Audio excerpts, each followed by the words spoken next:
Okay, so we're talking today about digital employee experience. I think you've recently produced a guide around the digital experience, but in main that's covering the digital employee experience. So it'd be good to understand, as I say, sorry, I'm rambling, but you did a survey as well about this.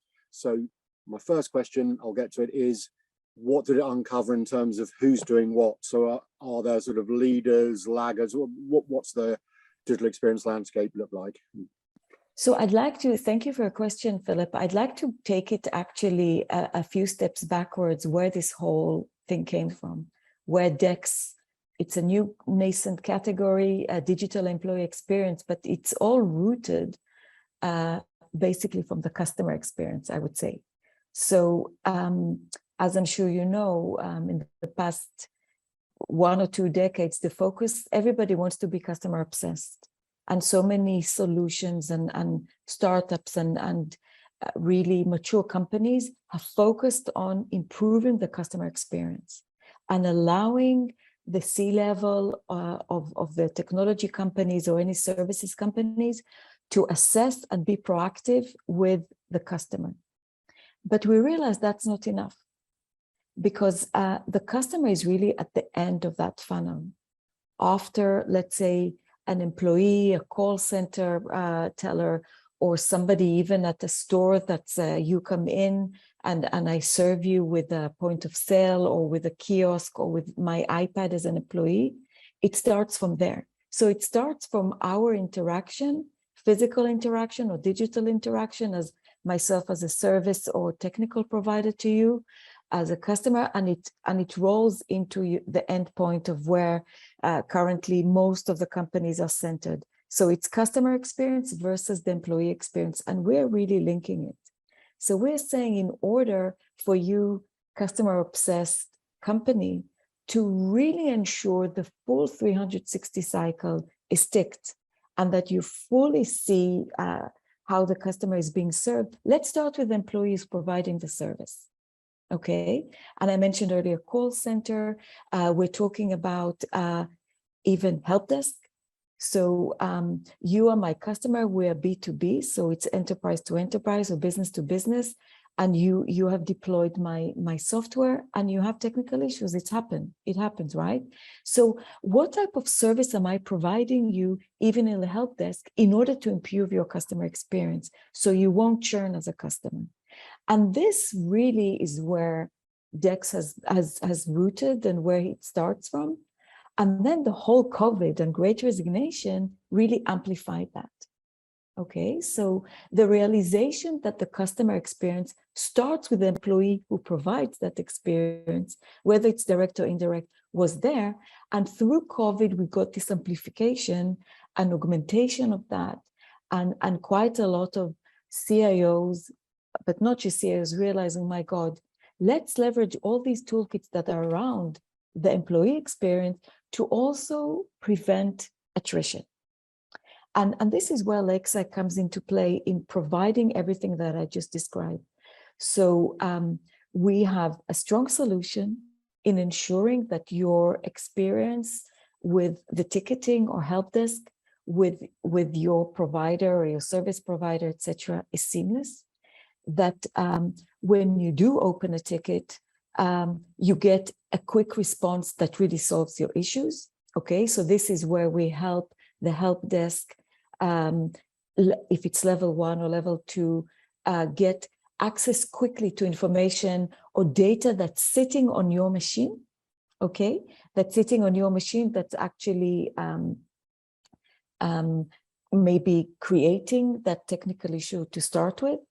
Because our solution, which I'll dive to in a minute, gather all the data, like 10,000 data points that's sitting on the edge, we call it, that's sitting on your device.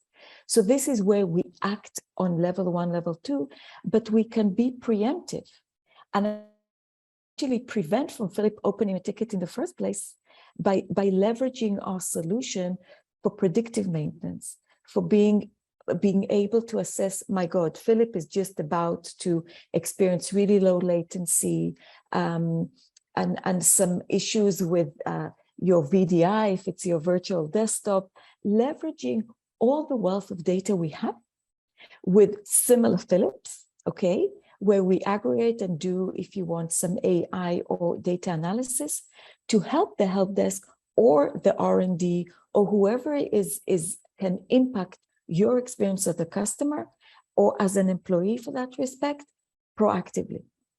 Okay, so and once the employees have a more seamless technical experience through the help desk in their companies or the developers in their companies, engineering departments, fixing the issues before they even start, when it's very nascent, if you want, then you have a seamless, so the employee has a seamless digital experience, and of course, then the customer. And this is really where we're creating like experience SLAs or end-to-end provisioning and observability of what our customers provide to their employees and as a result to their customers. So I'm really inviting the audience to look at DEX in that context, not just in the narrow, okay, let's ensure Ayelet and Philip have a good employee experience, because if it doesn't translate into dollar, not many people care in our organization, correct? So for example, now, and this is one aspect. The other is the root cause analysis. So let's say the ticket or the issue has really evolved and worsened, or you know, so it gets to the engineering or the development department, and they're really like, you know, trying to understand what has caused this issue to start with. That's the RCA. Here we're really very strong, because the fact that we collect so much data on the endpoint, and we can do all the correlation and extrapolation of it. So we can give really, more than any of our competitors, the whole journey to what caused that issue and where exactly you need to fix it. So we're not like assessing in the dark. We can really, if you want, nail the issue.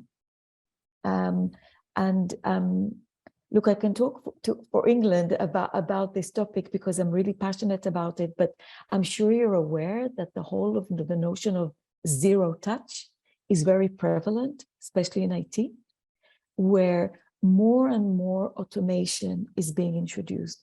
More and more,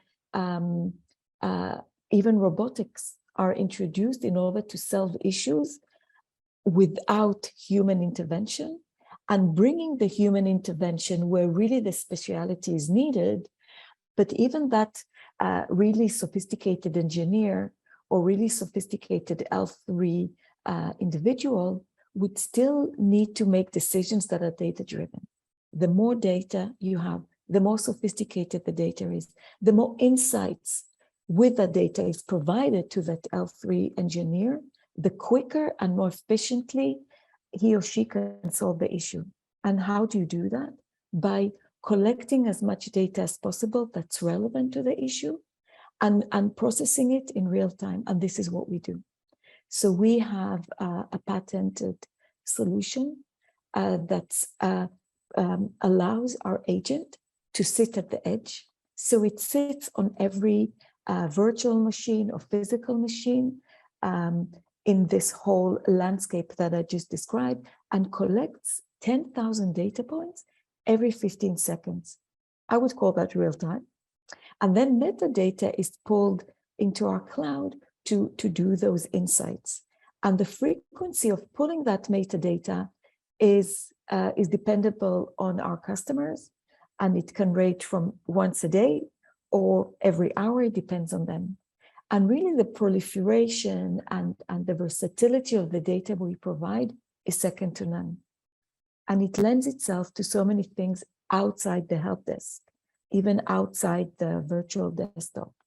And if you want, I can continue to tell you where it sprawls out to, but it sprawls out to use cases of net zero and sustainability, because we collect data that can provide visibility to the CIO in terms of his or her whole IT estate, and in terms of, for example, software and hardware assets, and we can provide data-driven means for that individual to decide, okay, how am I going to optimize the hardware I've got in the company? Maybe I don't need to replace everyone's desktop every 2 years. I can just add battery or memory when needed, or just augment one of the hardware elements. That's one thing. And in terms of software optimization, where everybody now is realizing that maybe this blanket purchase of licensing that everyone is buying from the providers, we can really almost personalize the provisioning of these licenses. So if you're in the business side of things and you mainly use Zoom, like we are now, Outlook, and maybe Salesforce if you're in sales, then of course we'll renew those licenses. But maybe for several other apps that are currently installed on your computer that you really rarely use, maybe your company would not renew those licenses. And when you do that at scale, in companies that have the tens of thousands or hundreds of thousands of employees, this translates to big dollar, as with the hardware sweating your hardware assets. So this again is where we're taking DEX, the digital employee experience, and with the proliferation of data we collect to several other use cases. In terms of the sort of landscape, you've outlined, in detail what's going on sort of from digital employee experience and how that sort of impacts through to the customer experience. Do you have an idea whether it's sort of anecdotally, or did the survey, show who's doing what? I mean, I've been a follower, should we say, of AI ops in the early days, and now everyone, as you mentioned, has gone sort of observability and as you say, even the digital employee experience is a sort of subcategory. So just who's doing what? Are we still in the relatively early days of people using it, or are there quite a lot of people that have got quite a long way down that road? What's the landscape look like? So in terms of AI ops, from my experience both in Lakeside and in my previous life, you would find mainly financial services, telcos, and now we're seeing a lot of manufacturing deploying that. So financial services is banking, wealth management, insurance, and telcos, and these two, and of course also manufacturing, especially for automotive. These two main categories of financial services, telcos, but also what I mentioned, the others, have really, I would say, managed to dissect the digital components that form this whole experience of the employee and of the customer quite a while back. Because they are very advanced digitally, they invest a lot of money in innovation, and they tend to think out of the box because churn for them means a lot of dollars. And when it's churn at scale, this is very impactful on their books. It's very impactful on their income and total revenue. It's got a whole waterfall effect to the investors, and the competition is massive, especially in financial services and in telcos. And the deployment of AI ops and the range of solution around that have been kicked into play, I would say, in the last 6-7 years.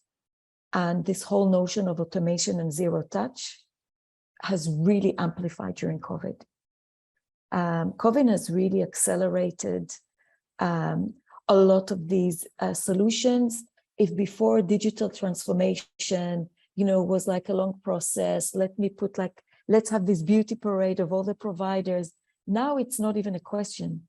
You'd had a lot of these companies deploying digital transformation during the pandemic, and really having this huge appetite to solution like ourselves, and several others that form that AI ops categories you mentioned. I would like to see more categories, or more verticals investing there. I think we are seeing, especially in Europe, so I run EMEA for Lakeside, quite substantial amount of legal firms and other companies that, you know, if you want the expense or investment per FTE is high. So even if they're not at scale like telcos or financial services, each employee is paid for quite substantially. And if that employee does not deliver on time or efficiently due to digital hiccups, then the loss in terms of the customer value is massive as well. So it's either per scale, like we see in telcos, or it's per a smaller scale, but each impact is massive dollars wise, just because of the nature of the business. And what we see as well in those companies that are, we call them DEX mature, digital employee experience mature, is automation is a given. So it's not, okay, should we add this chatbot? Should we install Systrack? Should we use Splunk for data aggregation and several other RPA, robotic process automation? It's not a given, it's not a question, it's a given, and it's rather, okay, this journey, just the other day, I met, like, for example, with a company that complements RPA. And we're trying to see, how do we complement each other to even further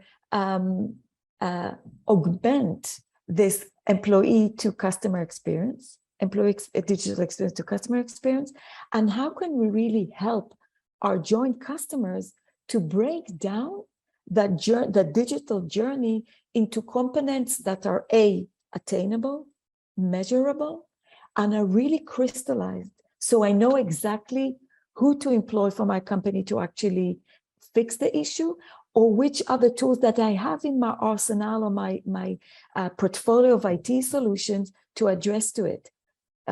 You know, because we see a lot of customers of ours that are saying, wow, we have a very rich IT estate.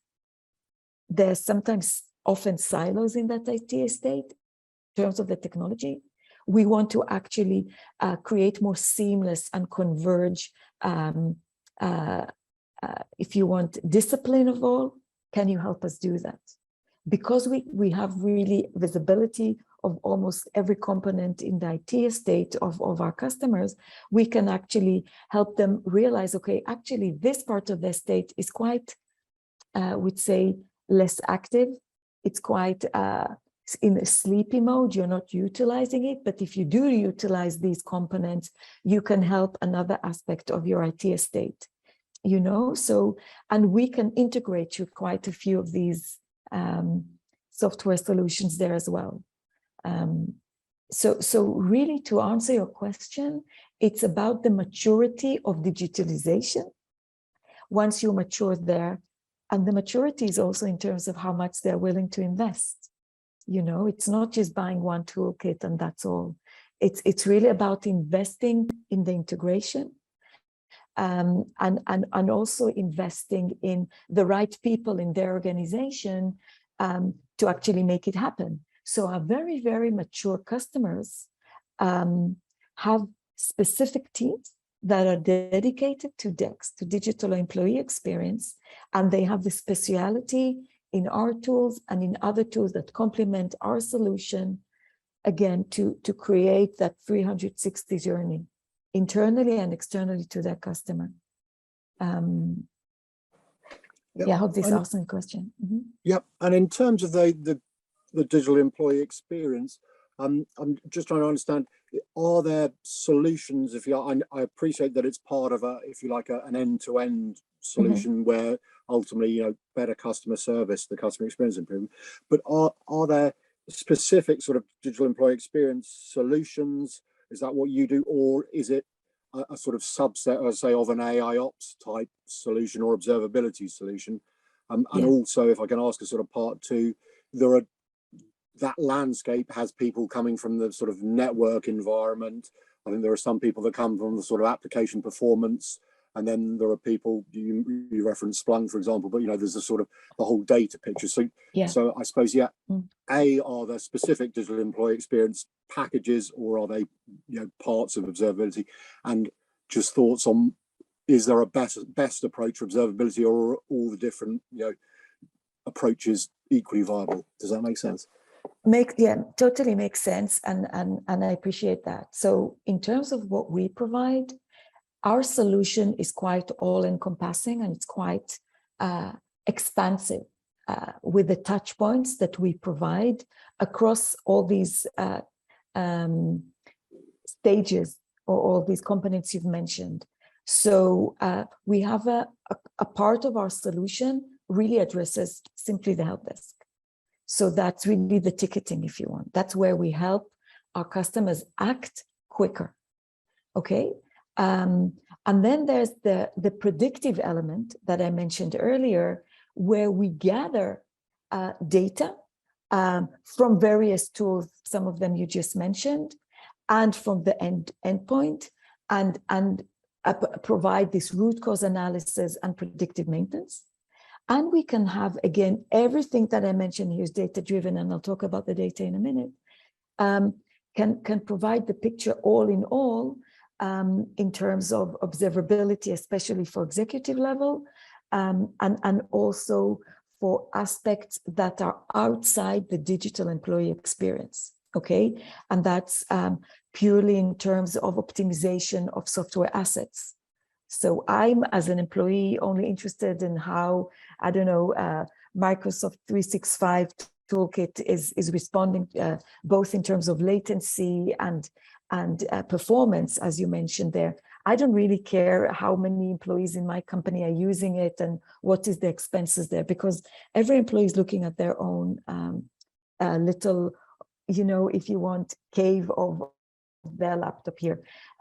But in terms of data of what you're saying, so in this respect, because we provide all these aspects of observability, mainly for C-level and for sustainability, etc., the really seamless and efficient act of the level 1 and level 2 in the help desk, and then you have the developers and engineering with RCA and being predictive, preemptive, and predictive maintenance. All of these components are really, the vehicle for it is the data. And in terms of the data is really localized, or each local component or persona in the company can take the data that's relevant to them and the insight relevant to them that we provide. But I want to take this notion of data that you mentioned even further, because the really mature customer of ours, Philip, take the data into their data lake. So they don't expect one solution, if it's Lakeside, Systrack, or other, to provide data across the whole needs for data lake. But the really mature ones take our data and really leverage it for their machine learning models, or you know, for their insights and data analytics, and create and have their data scientists combine the insights coming from our toolkit into all the other data sets they have that are huge and disparate and touch on so many aspects of their business. And then you just have like an additional layer of insights. And this is where we want to really take it further and speak and really expand our conversation with these chief digital officers.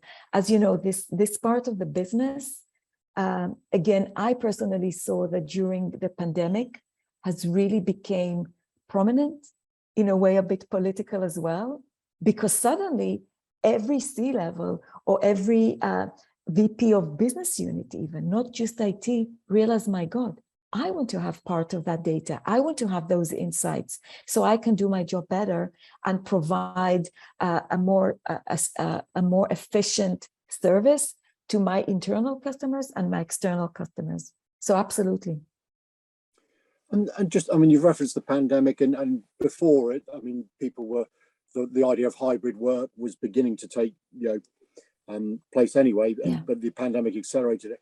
I'm presuming that's added a whole level of complexity, because no longer, once upon a time you had an IT infrastructure within probably the walls of your building, so it was very easy to understand what was going on, control it, etc.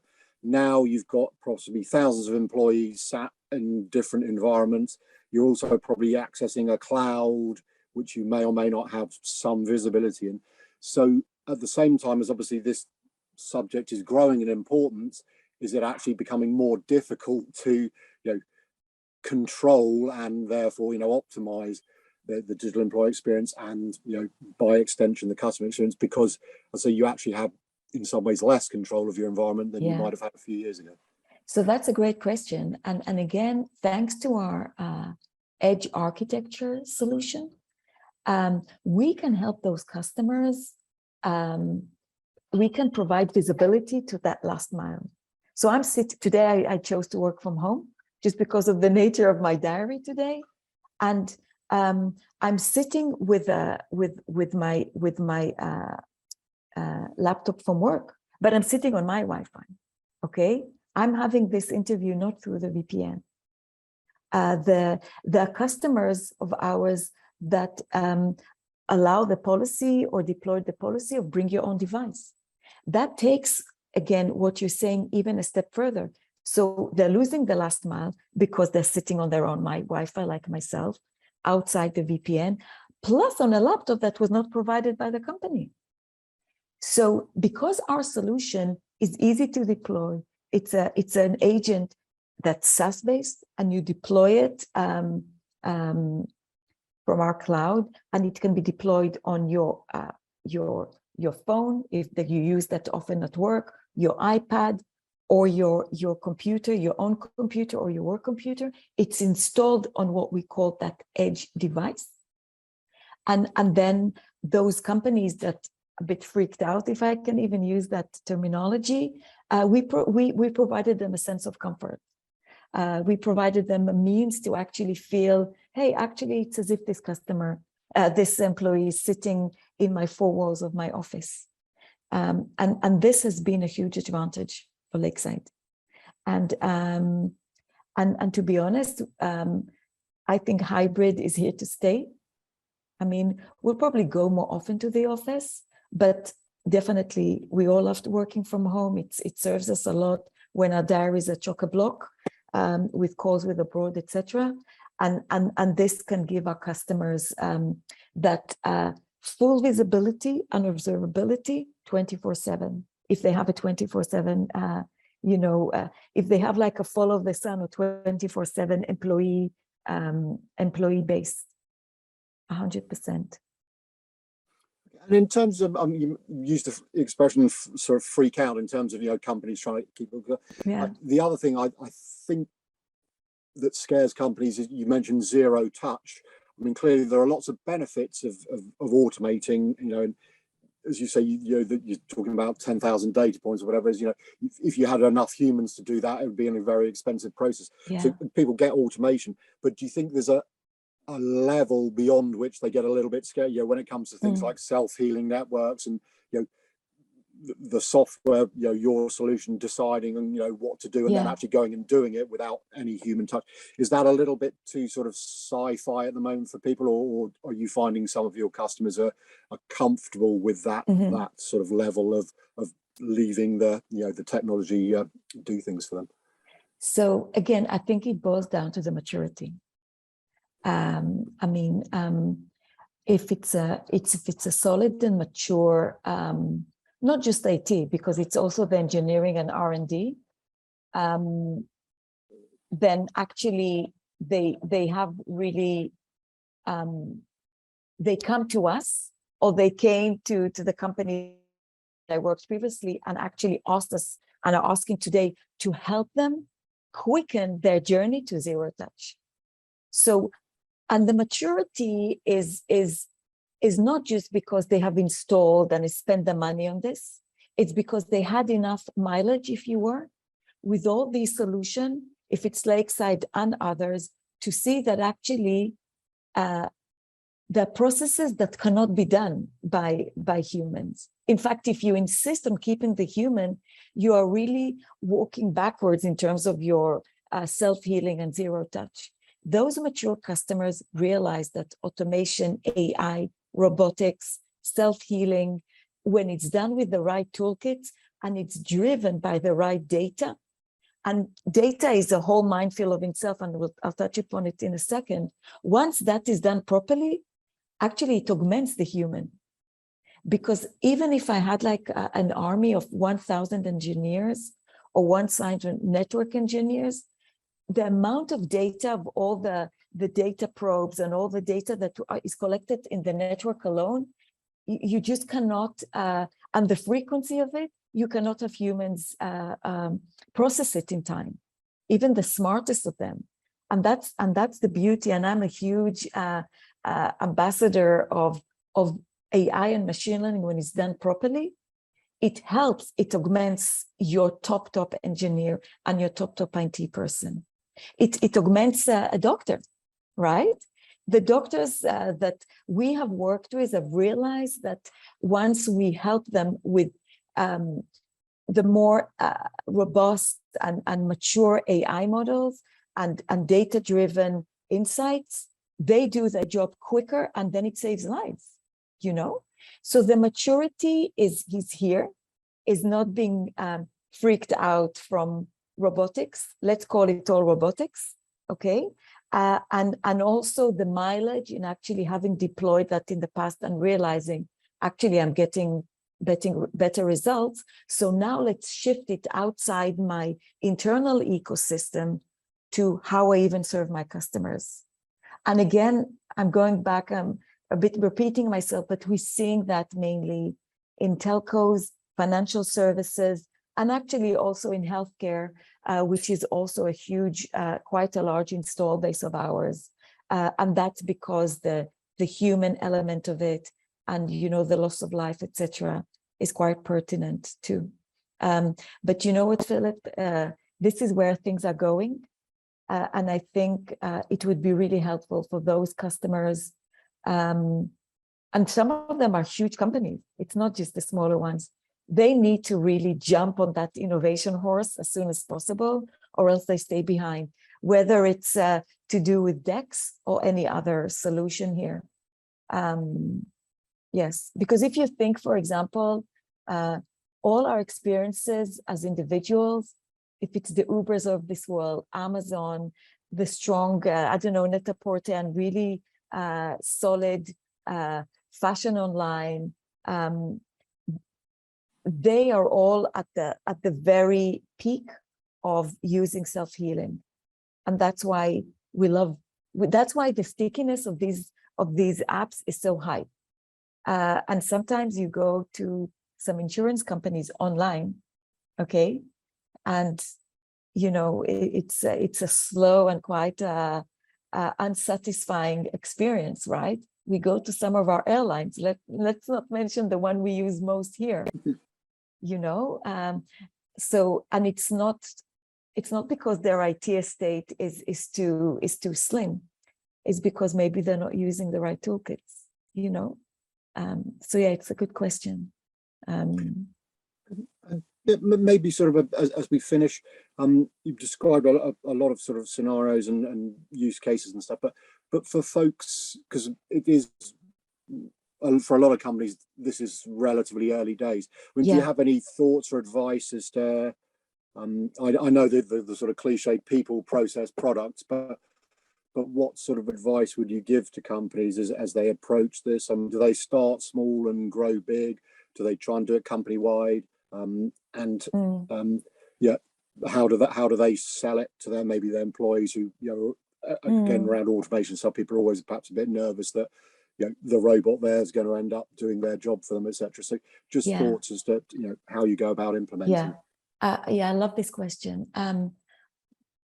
First of all, I would tell these companies that are quite nascent in deploying any sort of digital employee experience to just jump into the water and deploy it at scale. So you don't just take one division and try, let's install the Systrack agent there and see how it goes and how it's been, you know, accepted by our employees, because you won't have enough data. So I would probably use the right communication, especially today with employees realizing, you know, their rights and the whole notion of privacy, that I know about our solution, that it doesn't jeopardize it one bit. On the contrary, and probably keep the notion of productivity. A lot of time DEX is associated with, of course, digital employee experience, but also employee productivity. I would keep that internally. I won't start telling our employees we're deploying it so we can actually see how productive our workforce is. This is the wrong thing to do. And I've seen a lot of it in the press, and a lot of, even some of our competitors use that language. This is the wrong thing to use internally, because here the employees are saying, what? Just because I haven't touched my keyboard in the last hour, it means I'm less productive. Maybe I'm just taking time to think. You know, I'm a strong believer in think time. So again, communication is key. Deployment at scale. You're either for it or you're not. You know, there's no half pregnancy here. And also I would say, just like anything, if you're nascent in something, bring your employees, because it's going to sit on my laptop, right? So why don't you even create like an advisory board or like an influential board? Bring your employees, your brightest and most innovative, but also the more legacy people you have in your company who are more averse to change. Bring them together, show them how it works, reveal to them the wealth of data that Systrack can provide, and actually describe to them, do you know what? The fact that you can sometimes tear your hair because of latency, and the fact that it takes like 3 solid minutes for Outlook to open, we can help you provide, we can help prevent that to you, and then see how it connects to other data points we have internally in the company. I think introducing change with the individuals that are going to be impacted with it is key to success. And this is what we're seeing with our mature customers, and they are our biggest ambassadors. And in terms of robotics, AI, again, in my previous life and now with customers that are really have deployed DEX properly, and really in depth, they are bringing at the forefront, the implementers of our solution are with the innovators in those companies. So I would call to the CIOs, CEOs as well, chief data officers, head of business units, to identify the innovators, the outliers. It's often in IT to lead these projects, and let them deploy it as well if they are technical enough, and to own that. And then I think the more legacy and the risk averse and the people that are more afraid of automation, that it will take their space, realize that actually it will make you a better employee. Because if I can take a lot of your plate and automate it, it's often the mundane things. It's often the things that are so boring, that are repetitive, right? Where we are now with AI, it automates and does the self-healing for those repetitive actions, for those things that I can really build the machine learning model based on historical data, and things that we as a company have confidence that we know that 1 + 1 adds 2, right? So this allows Philip and Ayelet to deal with the more interesting and the more innovative parts of our work. It allows us to actually sit and think, maybe not touch the keyboard for 3 hours, because we're scribbling or just, going out for a walk, to think how we bring media outlets to the next level, create stickiness in media outlets to the next level. Or if I'm in a telco and I run a call center, how can I create a more seamless experience to my end customer? And in healthcare, hospitals that we've worked with, and you see those hospitals, it's often university hospitals that have more funding to invest, bringing these doctors that call these robotic arms even, and all this data that we can provide to them, their third arm. They're actually seeing that it makes them better doctors, this whole automation. So I think I would love us to be at the end of that revolution of auto, because I'm really curious to see what comes next. it's things that we can't even imagine happening now. And there'll be all kinds of things installed, like put in our retina. And maybe our next interview, Philip, will not need our computers even, and it's, I find it very exciting. It's brilliant. I mean, it's been a real joy to chat to you, and you shared some great insights. So I really appreciate your time. Thank you very much. Thank you so much. It's been a pleasure.